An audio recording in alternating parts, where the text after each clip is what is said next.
Thank you all for being out on a cold morning like today. This is a great conversation. Okay, right here. Right here, right here.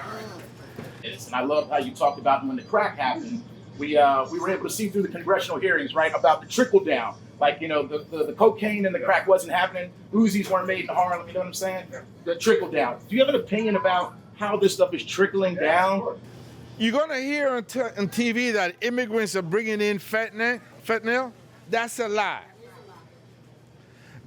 Even the Cato Institute, which is a right-wing conservative think tank, has concluded that the vast majority of the fentanyl is coming through the ports of entry via vehicles. Let's not build a wall.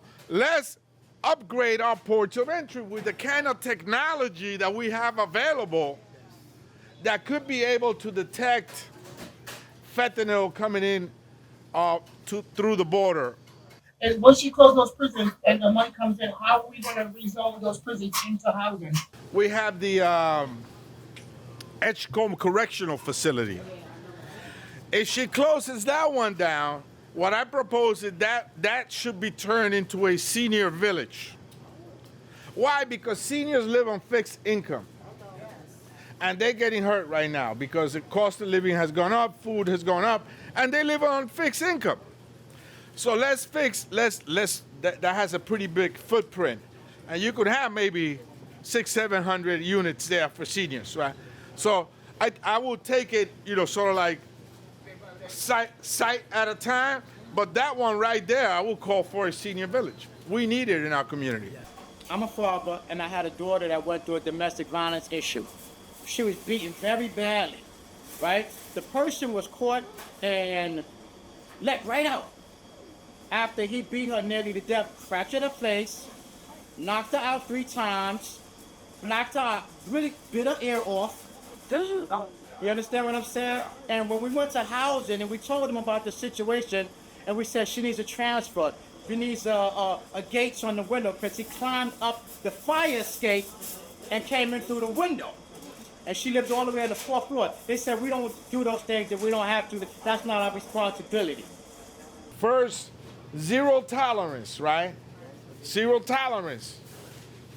Second of all, a victim should be notified immediately when the person is released that was the perpetrator, right? The aggressor. Third of all, the DA should be, and I know for a fact that housing, the top tier for housing availability is when someone is a victim of domestic violence like your daughter. So the DA should be working with you. My office will help you in that. I'm in building 3. My mom is in building 6. The water has been like yellowish brown. I'm tested by New York City EPA. It came back with lead in it. Oh, gee. In my apartment, in my building. And I'm sure it's all, within the plumbing system.